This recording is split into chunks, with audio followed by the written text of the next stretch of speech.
헤빗, 습관의 디테일, 습관의 힘, 이렇게 세 권을 정리를 해봤는데요.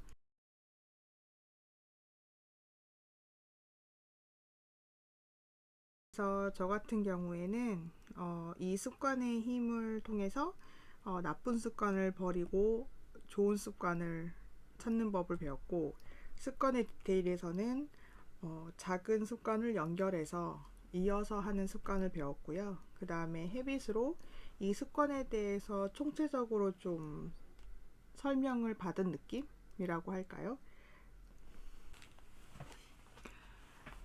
안녕하세요, 혼술공입니다. 오늘은 습관에 대해서 수다를 떨어보려고 해요. 우리 차 한잔 준비하고 만나요.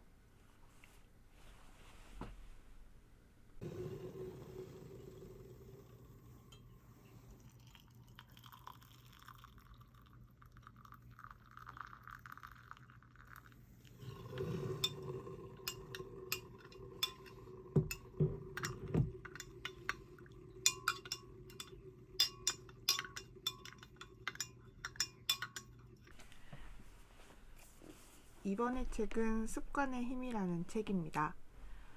습관의 힘이라는 책은 우리가 나쁜 습관을 가지고 있잖아요. 좋은 습관과 나쁜 습관, 이것에 대해서 나쁜 습관을 어떻게 하면 고칠 수 있을까, 그리고 좋은 습관을 어떻게 하면 잘 만들 수 있을까, 이거에 관한 책이에요. 저는 이 책을 읽어서 굉장히 도움을 많이 얻었어요. 예를 들면 술을 끊는 법, 그리고 그때그때 일을 하는 법, 그러니까 미루지 않기, 그리고 일기 쓰기 같은 것들을 고착화시키는데 굉장히 좋은 책이었어요. 그래서 이 책의 내용을 소개시켜 드릴까 해요. 우리가 생각하는 습관이 뭐라고 생각하세요? 습관은 이것이라고 해요. 어떤 시점에는 의식적으로 결정하지만 얼마 후엔 생각조차 하지 않으면서도 거의 매일 반복하는 선택이라고 해요. 그래서 잘못된 습관일 수도 있고 좋은 습관일 수도 있고, 좋은 습관인 경우에는 우리가 긍정적으로 평가하지만 나쁜 습관인 경우에는 우리가 습관대로 그냥 빨리 흘러가 버리는 그런 행동을 말하기도 하더라고요. 그래서 습관을 어떻게 하면 좋은 습관을 만들 수 있고 어떻게 하면 나쁜 습관을 버릴 수 있는지, 이에 대해서 이제 저자가 소개를 했는데요. 그 방법 첫 번째는 반복된 행동을 찾는 거예요. 반복된 행동을 찾고 다양한 보상으로 실험을 하고 신호를 찾고 계획을 세우라고 하거든요. 대체 무슨 말일까요? 반복 행동을 찾아라는 말은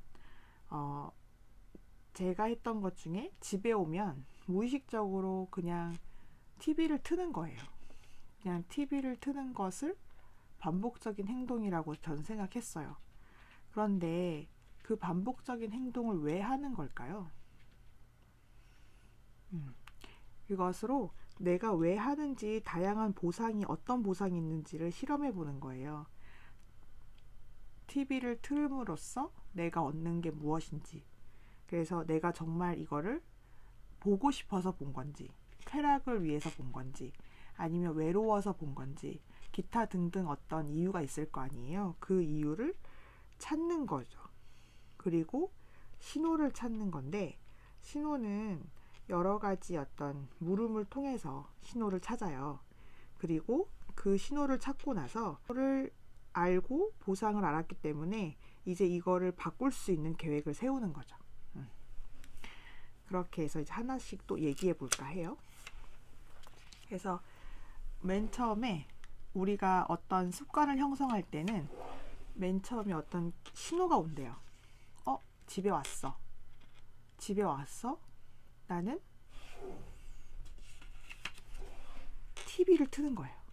이게 반복 행동이 있거든요. 그리고 TV를 틀어서 봄으로써 뭔가 소리가 들리기 때문에 외롭지 않아. 그래서 이런 반복적인 게 계속 오게 되면 습관이 형성된다고 해요. 그래서 습관을 바꿀 때는 이걸 바꾸든 이걸 바꾸든 이걸 바꾸든 이렇게 해주는 거예요. 그래서 아까도 신호를 찾고 계획을 세우라고 했잖아요. 반복된 행동을 먼저 찾고 이거에서 어떤 보상인지 정확히 찾고 그 보상을 보고 나서 이제 신호를 찾는 거예요. 어떨 때 네가 TV를 트는지. 그래서 그거를 없애려고 이제 행동을 고치는 방법을 말하는데 이런 서큘레이션을 습관고리라고 하거든요. 그래서 습관고리를 찾아서 습관고리를 끊어주는 행동을 하라고 해요. 그래서 우리가 신호를 찾는 방법에 대해서도 알려드릴게요. 신호를 찾는 방법에서 이걸 물어보라고 해요. 언제, 어디서 그러니? 몇 시쯤 그러니? 그럴 때 넌 어떤 마음이야? 다른 사람의 영향을 받는 거야? 직전의 행동이 뭐야? 이거예요. 그래서 저는 집에 오자마자 퇴근 시간대 뭔가 이완되고 싶은 마음, 뭔가 잊어버리고 싶은 마음. 다른 사람은 없어요. 그리고 고양이들, 그 다음에 직전의 행동은 열심히 걸어서 오는 거죠. 열심히 이제 집으로 가야지 이러면서 오는 거예요. 이렇게 되면 이거를 매일매일 적는 거예요. 매일매일 적어서 계속 이게 바뀌는지를 보는 거죠. 그러면 이제 공통적인 상태가 될 거예요. 감정 상태가 뭐 기분이 좋았는데도 TV를 튼다. 뭐 이런 식으로 나타난다면 이제 저는 집에 오자마자의 장소 때문에 TV를 트는 경우가 되게 많았거든요. 그래서 장소를 바꿔주는 거예요. TV를 집에 들어오자마자 다른 걸 하는 거죠. TV 트는 거 대신에 책을 읽는다든지 TV 트는 대신에 식탁에 앉아서 감사일기를 쓴다든지 어떤 다른 걸로 한번 대체를 해보면 그게 괜찮은 거예요. 그리고 나서 하고 나서 물어보는 거예요. 다시 너는 TV를 다시 켜고 싶었니? 이렇게. 그리고 감사일기를 쓰고 나면 아니 괜찮았던 것 같아요. 그래서 전 감사일기를 쓰면서 TV 시청이 줄어든 사람이 된 거죠. 그렇게 해서 나쁜 습관을 버리고 그 대신에 좋은 습관으로 넘어가는 이렇게 할 수 있다고 합니다. 그래서 여러분들도 버리고 싶은 습관을 좋은 습관으로 바꿔서 습관고리를 만드시면 이제 자동적으로 좋아지고 의지를 불태우지 않아도 자동적으로 좋아지는 그런 습관고리를 만드실 수 있을 겁니다. 두 번째 책은 습관의 디테일이라는 책인데요. 이 책에서 하는 내용들을 알려드리도록 할게요. 이 책에서는 행동의 설계 단계를 7단계로 설명을 하고 그리고 이제 포그 행동 모형이라는 것을 제시해요. 그래서 사람의 행동은 이렇게 행동된다고 하거든요. 행동은 동기와 능력과 자극에 의해서 실행된다. 이렇게 얘기를 해요. 그래서 포그 행동 모형이라고 하는 이 모형을 제시를 해서 설명을 하는데요. 그래프를 보면 이렇게 됩니다. 동기가 강하고 약하고 능력이 하기 어렵고 하기 쉬운 곡선인데 여기에 갈수록 성공할 확률이 높다고 해요. 이 영역으로 갈수록 동기가 적고 하기가 쉬운 행동을 말하거든요. 그래서 행동 곡선에서 하기 쉬울 수 있는 거는 동기가 약하고 하기가 쉽게 된다면 충분히 그 행동을 할 수 있다고 합니다.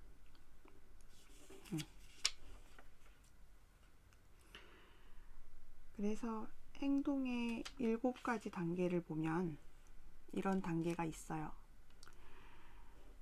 열망을 명확히 해야 돼요. 뭘 원하는지를 알아야 되고 어떤 습관을 만들 수 있을지를 알아야 되고요. 두 번째는 행동 선택지를 탐색을 해요. 행동 선택지를 탐색하는 매체로는 포커스 맵이라는 맵을 씁니다. 그래서 포커스 맵을 활용하는 방법도 배워보실 거고요. 자신에게 적합한 구체적인 행동을 찾아요. 그래서 황금 행동을 찾고 행동 매칭을 통해서 구체적인 행동을 찾게 하고요. 그 다음에 아주 작게 시작합니다. 그래서 작은 습관 레시피라는 것을 만들어서 아주 작게 시작을 하는 걸 배웁니다. 그리고 적절한 자극을 주는 거죠. 언제 내가 이런 걸 할 수 있을지 찾는 겁니다. 그리고 성공을 즉각적으로 축하를 해서 보상을 해주는 것을 말합니다. 이렇게 하다 보면 행동 설계를 7단계를 거쳐서 할 수 있다고 해요. 그래서 저희가 열망을 찾고 하고 싶은 일이 있을 거잖아요. 그렇게 해서 행동 선택지를 찾은 다음에 포커스 맵을 통해서 이게 구체적인 행동이 어떤 건지 찾습니다. 그래서 내가 하고 싶은 습관들을 다 나열해 놓고 이게 능력이 떨어져도 할 수 있는 능력인지 그러면 이쪽에 놓는 거죠. 뭐 제가 포르쉐를 타고 싶다. 하지만 포르쉐를 타야 된다 하는 거는 능력이 떨어지고 영향력도 떨어지는 행동이겠죠. 그래서 이쪽에 있게 되겠죠. 내가 책 읽는 걸 꾸준히 한다. 책 읽는 걸 꾸준히 읽으면 내가 기분이 좋아진다. 이렇게 하면 능력이 되죠. 책 읽는 능력이 되고 영향력이 있게 됩니다. 그래서 행동을 하나하나 나열해서 요 그래프에 붙여보고 어느 분면에 있는지 위치를 하는지 안 다음에 여기에 위치해 있을 때 가장 잘 행동으로 바꿀 수 있다고 해요. 그래서 이쪽에 놓는 행동으로 만들어 보시기를 바랄게요.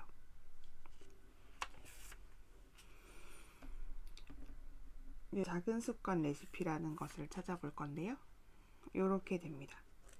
작은 습관 레시피는 이거는 정말 제가 많은 도움을 얻었던 레시피예요.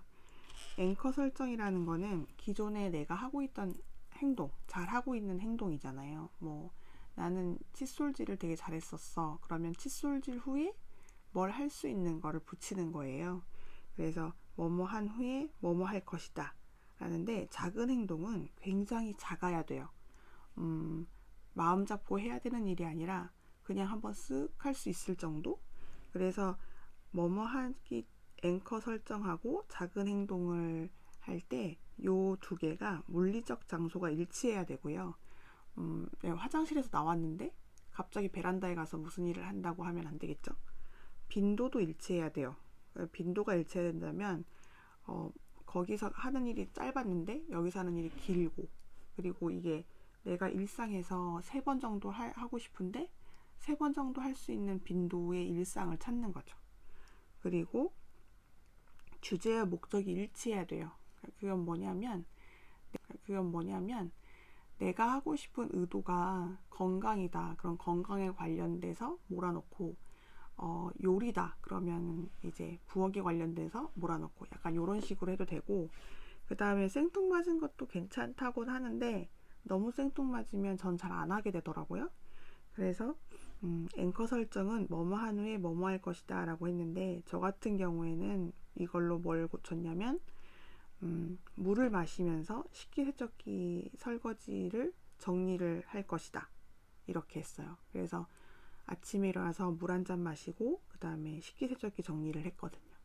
이런 식으로 하나씩 붙여가다 보면 점점 작은 레시피가 연쇄적으로 이어짐을 알 수 있습니다. 그래서 이 작은 레시피의 부분 굉장히 전 괜찮았던 것 같아요. 그래서 이런 거는 어떤 변화의 기술을 전체적으로 갖고 오는지 마무리를 했는데요. 변화의 기술은 이런 거예요. 이미 숙달된 기술에서 배우는 거죠. 내가 잘하는 게 있을 거잖아요. 예를 들면 난 운전을 한다. 내가 운전을 배웠을 때 어떻게 했지? 그래서 내가 이미 배운 기술을 통해서 내가 어떻게 해서 이 기술이 익혀졌는지를 관찰을 하는 거예요. 두 번째는 새로운 행동을 찾아보는 거죠. 내가 뭘 하고 싶은지를 여러 개를 찾아서 여러 개를 묶어보는 거예요. 그리고 세 번째는 상황 기술의 연습인데 어떤 상황에서 내가 이걸 할 수 있을지를 구체적으로 이제 각본을 짜보는 거죠. 그리고 네 번째는 그렇게 1, 2, 3번에서 연습한 것을 시작을 해봅니다. 그래서 시작을 해보고 이제 한 7배에서 10번 차례를 그걸 반복을 해보래요. 그럼 반복을 하다 보면 그게 자연스럽게 된다고 하더라고요. 그리고 마인드세트와 자기통찰 기술의 연습은 내가 이것을 얼만큼 더 잘할 수 있는지, 그 다음에 내가 이거를 계속 지속할 수 있는지, 그리고 자기통찰 기술 연습을 어떻게 더 할 수 있는지를 보는 거예요. 그래서 요거를 요렇게 단계별로 있는데 이걸 참고하셔서 내가 더 나은 사람이 되고자 한다면 마지막 페이지쯤에 나와 있으니까 그런 거를 참고해서 좋은 습관을 만드실 수 있기를 바랄게요. 헤빗이란 책을 설명을 해드릴까 해요. 헤빗이란 책은 습관에 대해서 굉장히 원칙적으로 잘 설명된 책이고요. 그래서 제가 이거를 읽었을 내용을 설명을 하고자 합니다. 그래서 이 저자는 좋은 습관 설계 후에 어떻게 이익이 되는지를 말해줬어요. 어떤 이익이 있었냐 하면 많은 목표를 쉽게 이룰 수 있고 삶을 단순하고 고요하게 운영할 수 있다고 해요. 왜냐하면 43% 자동 습관 뇌가 되기 때문에 우리가 노력을 하지 않아도 자동적으로 습관적인 삶을 살 수 있다는데, 습관적인 삶과 습관이 없는 삶을 생각을 해보자면 이렇다고 합니다. 습관이 있는 삶은 주관이 비의식적인 자아고요. 습관이 없는 사람은 의식적 자아입니다. 그리고 지향은 목표를 항상 세워서 노력을 해야 되고, 습관이 있는 사람은 상황이 제시가 되면 그대로 실행할 수 있다고 해요. 방식으로는 비자동하기 때문에 계속 자기가 노력을 해야 하고요. 그 다음에 습관이 형성된 사람은 자동화 반응이 되기 때문에 그렇게 노력을 필요로 하지 않는다고 합니다. 도구로는 습관이 있는 사람의 뇌는 습관을 많이 쓰게 되기 때문에 전두엽을 쓰는 게 아니라 다른 영역을 쓰기 때문에 습관의 영역이 조금 반사적으로 나오는 것 같아요. 그리고 습관을 없는 사람은 인내, 끈기, 의지, 노력을 계속 해야 되기 때문에 곧 내가 좋은 의지로 시작했다 하더라도 포기가 쉽게 된다고 합니다. 그래서 어떻게 하면 좋은 습관 설계를 할 수 있을까요? 그래서 좋은 습관 설계에는 이런 방식을 택하는데요. 나를 중심으로 상황을 재배열한다고 해요. 그래서 상황이 내 중심적으로 만들어지기 위해서, 공부를 잘하기 위해서 그냥 무턱대고 공부를 열심히 하는 게 아니라 어딜 가면 내가 지휘 집중이 잘 되더라, 몇 시에 내가 잘 공부가 되더라, 이런 것을 잘 알게 해서 그 상황이 되게 만든대요. 그리고 적절한 곳에 마찰력을 배치를 한다면 내가 매일 뭐 이렇게 나쁜 습관이나 이런 게 있다면 그런 거를 하지 못하도록 이제 어떤 억제 기전을 만들어 놓는 거죠. 내가 아침마다 뭐 핸드폰을 보고 일어나지 않는다면 핸드폰을 좀 멀리 떨어뜨려 놓는다면 이제 그게 거리 마찰력이 되거든요. 그런 식으로 곳곳에 마찰력을 배치를 해서 나쁜 습관을 억제하게 하고 좋은 습관을 더 할 수 있도록 만들어준대요. 그리고 나만의 신호를 발견한다는데, 습관은 어떤 트리거가 있기 때문에 어떤 신호가 딱 발생이 됐을 때 그 신호에 따라서 딱 그 습관이 나온다고 해요. 그래서 이 신호는 행동과 보상과 긴밀하게 연결되어 있다고 하거든요. 그래서 행동과 보상을 굉장히 긴밀하게 연결되어 있는 걸 자주 하다 보면 이게 신호가 되고, 이 신호가 딱 트리거가 되면 그냥 습관이 나온다고 해요. 그리고 반복하라고 하는데 이 저자는 반복이란 단어를 굉장히 조심스럽게 쓰더라고요. 그냥 무턱대고 반복이 아니라 습관 형성을 하게 만든 다음에 그리고 나서 그 나머지 시간은 자기를 위한 다른 곳으로 쓰는 에너지를 더 써야 한다고 합니다. 그래서 반복을 무조건적으로 하는 건 좋지 않고 반복을 했는데 적절한 보상이 없거나 아니면 보상에 배신을 한다면 이런 반복하거나 습관이 트리거가 되는 게 없어진다고 합니다. 그리고 되게 많은 어떤 것들이 있었는데 제가 제일 감명 깊게 영감을 받았던 거는 이거예요.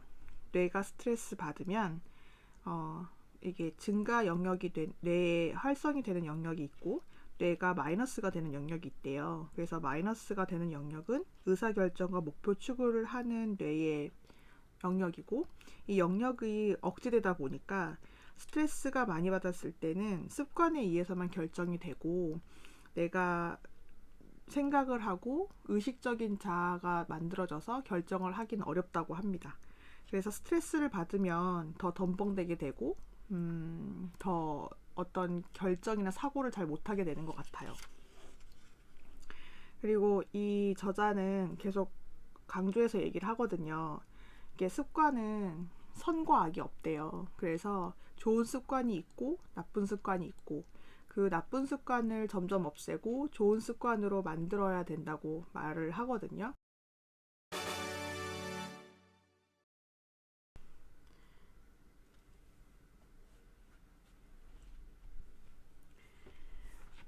습관에 관련된 책 3가지를 통해서 습관에 대해서 알아봤잖아요. 그래서 우리가 이제 내년에 2023년도를 맞이해서 내가 어떤 습관을 가지고 어떤 습관을 버리게 될 때 되게 도움이 되는 책인 것 같고요. 저는 이걸 2019년쯤에 읽었고 이 책은 올해 읽은 책인데 이 3가지 책을 통해서 저도 많은 도움을 얻었고 여러분들도 많은 도움을 얻기 바라겠습니다. 한번 읽어보세요.